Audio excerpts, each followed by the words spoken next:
നമസ്കാരം കേരളത്തെ മൊത്തം ആവേശത്തിലാക്കി കത്തിക്കയറിയ തൃശൂർ പൂരത്തിൽ ഇത്തവണ രാഷ്ട്രീയ കളികളും പോലീസിന്റെ ധിക്കാരവുമാണ് ചർച്ചയായി മാറിയത്.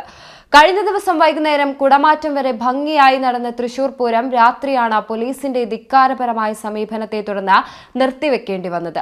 പുലർച്ചെ 3 മണിക്ക് നടക്കേണ്ട വെടിക്കെട്ട് നടന്നത് രാവിലെ 7 മണിയോടെയാണ്. സാധാരണ വെടിക്കെട്ടിനുണ്ടാകേണ്ട യാതൊരു പൊലിമയും ഉണ്ടായില്ല എന്ന് തന്നെ പറയാം.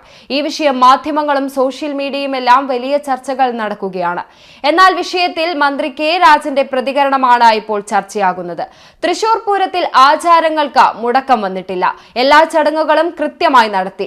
ചർച്ചകളിലൂടെ പ്രശ്നം പരിഹരിച്ചിട്ടും വെടിക്കെട്ട് വൈകിയത് സാങ്കേതിക കാരണങ്ങളാണ്. തിരുവമ്പാടിയും പാറമേക്കാവും വിഷയത്തിൽ സർക്കാർ ഇടപെട്ടതിന് പ്രശംസിച്ചു. പൂരവിവാദം LDFന്റെ വിജയ സാധ്യതയെ ബാധിക്കില്ലെന്നും കെ രാജൻ പറഞ്ഞു. പക്ഷേ ഇതിൽ വലിയ രാഷ്ട്രീയ കളികൾ നടന്നിട്ടുണ്ട് എന്ന കാര്യത്തിൽ സംശയം വേണ്ട എന്ന് തന്നെ പറയാം. അതിനൊരു ഉദാഹരണം തന്നെയാണ് VS സുനിൽകുമാറിന്റെ പ്രതികരണം. പൂരം പ്രതിസന്ധി LDFന്റെ വിജയത്തെ ബാധിക്കില്ലെന്നും പ്രതിസന്ധി വോട്ടാക്കി മാറ്റാൻ മറ്റു ചില മുന്നണികൾ ശ്രമിച്ചുവെന്നും സുനിൽകുമാർ കുറ്റപ്പെടുത്തുകയുണ്ടായി. തൃശൂർ പൂരവിവാദം ശബരിമല പോലെ ആളിക്കത്തിക്കാൻ നീക്കം നടക്കുന്നു. ചിലർ അതിന് ശ്രമിക്കുകയും ചെയ്യുന്നു. ആചാരങ്ങൾ അറിയാത്ത പോലീസുകാർ ഡ്യൂട്ടിക്ക് വരുന്നതാണ് പ്രശ്നമെന്നും പൂരത്തിനെതിരെ പ്രത്യേക NGOകളുടെ നേതൃത്വത്തിൽ ലോബി പ്രവർത്തിക്കുന്നുണ്ടെന്നും അദ്ദേഹം പറയുകയുണ്ടായി. ആചാരങ്ങൾ അറിയാത്ത പോലീസുകാർ ഡ്യൂട്ടിക്ക് വരുന്നത് പ്രശ്നമാണ്. വരും കാലങ്ങളിൽ അനുഭവ സമ്പത്തുള്ള ഉദ്യോഗസ്ഥർക്ക് ചുമതല കൈമാറും. ഇത്തവണ പെരുമാറ്റച്ചട്ടം നിലനിൽക്കുന്നതിനാൽ തൃശൂരിലെ പോലീസ് ഉദ്യോഗസ്ഥരിൽ പലരും പുറത്തായിരുന്നു. ഇത്തരം കാര്യങ്ങളൊക്കെ സുനിൽകുമാർ ചൂണ്ടിക്കാണിക്കുന്നുണ്ട്. പോലീസിന്റേത് ഏകാധിപത്യ പ്രവണതയാണെന്നും പോലീസിനെ നിയന്ത്രിക്കാൻ ജില്ലാ ഭരണകൂടവും സംസ്ഥാന ഭരണകൂടവും ഇല്ലേ? എന്തുകൊണ്ട് സർക്കാർ ഇക്കാര്യത്തിൽ നിയന്ത്രണം ഏർപ്പെടുത്തുന്നില്ല? ചുമതലയിൽ ഉണ്ടായിരുന്ന മന്ത്രി എന്തുകൊണ്ട് രാത്രി തന്നെ പ്രശ്നം പരിഹരിച്ചില്ല? 11 മണിക്ക് തുടങ്ങിയ അനിശ്ചിതത്വം പരിഹരിച്ചത് കാലത്ത് 6 മണിക്കാണ്. ഇത്രയും സമയം മന്ത്രി എന്ത് ചെയ്തു? സർക്കാർ എന്ത് നിലപാടെടുത്തു?